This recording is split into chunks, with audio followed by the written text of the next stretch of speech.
Hello friends, today we will discuss the poem Partition by W.H. Auden. The poem Partition is about the division of Indian subcontinent into two parts, India and Pakistan, that took place in 1947. It talks about how Sir Cyril Radcliffe, a lawyer, was summoned. उनको बुलाया गया था to divide the subcontinent. उनको जो divide करना था सब continent, उनके लिए जो रिकॉर्ड्स और जो मैप्स उनको प्रोवाइड किए गए थे वो सब रॉन्ग थे, इनकरेक्ट थे, और जो टाइम स्पान था वो बहुत शॉर्ट था. उनको 7 वीक्स के अंदर ही अपना डिसीजन दे देना था. Let's start with the poem. Unbiased at least he was when he arrived on his mission.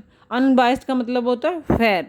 उन्होंने किसी की भी साइड नहीं ली थी, एटलीस्ट तब जब वो अपने मिशन पे आए थे. Having never set eyes on this land he was called to partition. उन्होंने कभी भी इस लैंड को देखा तक नहीं था जब वो उनको बुलाया गया था पार्टीशन के लिए. बिटवीन टू पीपल्स, दो लोगों के बीच में उनको ये पार्टीशन करना था, हिंदू और मोमडन. फोनेटिकली एट ओड्स, मतलब वो जो दो हिंदू और मुस्लिम लोगों की बात की जा रही है वो बिल्कुल डिफरेंट है, एक्सट्रीमली डिफरेंट है एक दूसरे से, विद देयर डिफरेंट डाइट्स. उनकी जो डाइट्स हैं वो डिफरेंट हैं, एंड इनकम्पैटिबल गॉड्स, और उनके जो गॉड्स हैं वो भी डिफरेंट हैं. वो एक जगह पर रख के उनकी पूजा नहीं की जा सकती. Time they had briefed him in London is short. उनको जो टाइम बताया गया था लंदन में वो बहुत कम था. उनको 7 वीक्स का ही टाइम दिया गया था पार्टीशन करने के लिए. It's too late for mutual reconciliation. अब बहुत देर हो चुकी थी कि कोई म्यूचुअल रिकन्साइलेशन की जा सके, यानी कि बीच का कोई रास्ता निकाला जा सके, और रैशनल डिबेट्स, और कोई डिबेट करके इस इशू को सुलझाया जा सके. The only solution now lies in separation. अब जो सोल्यूशन बचा था वो अब सेपरेशन ही था. The viceroy thinks. अब यहाँ पे जो वाइसरॉय की बात की जा रही है वो है सर माउंटबेटन, जिन्होंने उनको कॉल किया था डिवीज़न करने के लिए. The Viceroy thinks, as you will see from his letter. Viceroy ने उनको एडवाइस किया था that the less you are seen in his company the better. कि आप इन लोगों के बीच में जितना कम रहोगे उतना आपके लिए अच्छा है. So we have arranged to provide you with other accommodation.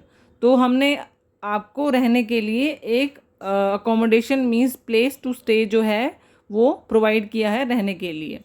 We can give you 4 जजेस. हम आपको 4 जजेस दे सकते हैं, 2 मुस्लिम एंड 2 हिंदू, 2 मुस्लिम और 2 हिंदू, टू कंसल्ट विद, कि उनसे राय या मशवरा या एडवाइस ली जा सके. But the final decision must rest with you. पर जो फाइनल डिसीजन है वो आपका ही रहेगा. Shut up in lonely mention with police night and day. तो यहाँ पे ये कह रहे हैं कि जो सर साइरल रेडक्लिफ थे वो उन्होंने अपने आप को एक बड़े से मेंशन में, बड़े से घर में बंद कर लिया था, और पुलिस उनको नाइट एंड डे गार्ड कर रही थी, पेट्रोलिंग कर रही थी. Patrolling the gardens to keep assassins away.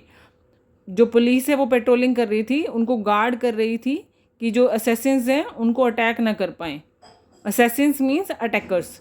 He got down to work. वो काम के लिए बैठे. To the task of settling the fate. तो काम जो था उनका वो था मिलियंस लोगों का फेट, यानी कि किस्मत लिखना, of millions. The maps at his disposal were out of date. जो मैप्स उनको दिए गए थे काम के लिए वो आउट ऑफ डेट, यानी कि पुराने हो गए थे. And the census returns almost certainly incorrect. और जो census returns means the records of population जो थी वो भी सर्टेनली मीन्स होता है पक्के से, इनकरेक्ट थे. But there was no time to check them. अब उनको चेक करने के लिए टाइम भी नहीं बचा था. No time to inspect contested areas. Contested area का मतलब होता है जिन एरियाज में ये पार्टीशन होना था, तो उनको इंस्पेक्ट करने का टाइम भी नहीं बचा था कि उन एरियाज़ को जाके देखा जा सके. The weather was frightfully hot. तो जो इंडिया का जो वेदर था वो सर साइरल रेडक्लिफ के लिए काफ़ी गर्म था. फ्राइटफुली हॉट मीन्स वो जिस कंट्री से आ रहे थे वहाँ ठंडा एटमॉस्फेयर रहता है, लेकिन इंडिया उनके कंपैरेटिवली थोड़ा हॉट रहता है. And a bout of dysentery kept him constantly on the trot. और उनको इस वजह से डायसेंट्री भी फेस करनी पड़ी, मीन्स अ फिजिकल कंडीशन जिसमें बीमार हो गए थे कॉन्स्टेंटली ऑन द ट्रॉट, तो उससे उनको प्रॉब्लम हो रही थी। But in 7 weeks it was done, पर 7 हफ्तों में वो जो पार्टीशन है वो कर दिया गया था। द फ्रंटियर डिसाइडेड, फ्रंटियर्स होती हैं बाउंड्रीज, तो बाउंड्रीज जो थी वो डिसाइड हो चुकी थी। अ कॉन्टिनेंट फॉर बेटर और वर्स डिवाइडेड, अब एक जो कॉन्टिनेंट था वो डिवाइड कर दिया गया था एक से दूसरे को, चाहे वो बेटर के लिए था या वर्स के लिए था, मीन्स या तो वो अच्छे के लिए था या बुरे के लिए था, लेकिन ये डिवाइड हो चुका था। The next day he sailed for England, अगले ही दिन वो इंग्लैंड चले गए। Where he quickly forgot the case, जहाँ पे वो जल्दी से केस के बारे में भूल गए।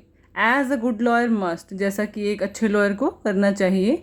रिटर्न ही वुड नॉट, वो कभी भी वापस नहीं आएंगे इंडिया। अफ्रेड, डर के मारे। As he told his club, जैसा कि उन्होंने अपने लोगों से कहा। That he might get shot, कि उनको ये लगता था कि उनका डिसीज़न गलत था और एग्रेशन में आके लोग उनको कहीं मार ना दें, इसलिए वो डर रहे थे इंडिया वापस आने से। सो थैंक यू फ्रेंड्स, अगर आपको ये वीडियो हेल्पफुल लगी है तो please like share subscribe this channel for such more videos.